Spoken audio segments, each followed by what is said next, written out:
Hey friends, if you wish to run the DISM scan to repair the Windows system image and Windows components store, then please watch this video. Now I'll tell you what the difference between a DISM and an SFC scan is. The SFC scan will search for missing and corrupt files, and this one will repair the image.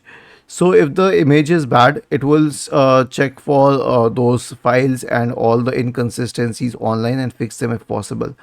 One case is that it will scan for the health of the system. The second one is it will check for the health, and the third one is to restore health. I usually skip the first two commands and try the third one, but I'll explain all three of them. So search for command prompt in the Windows search bar and click on Run as administrator.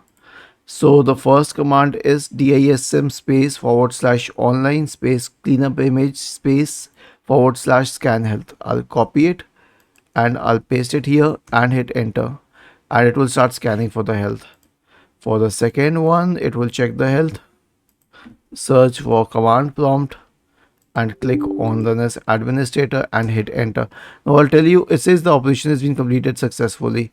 So it says no component store corruption has been detected. Now this command has its own use, that you will at least get to know what the problem is and restore health. This will take a very long time. Let me show you.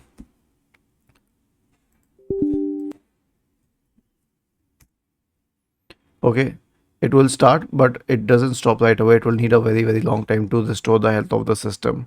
It will check for the entire system image and try to replace and the components and fix the inconsistencies. Was this helpful? If yes, then please subscribe to the channel, and if not, then let us know in the comment section of the video on how we could help you further. Thank you for watching this video and have a nice day.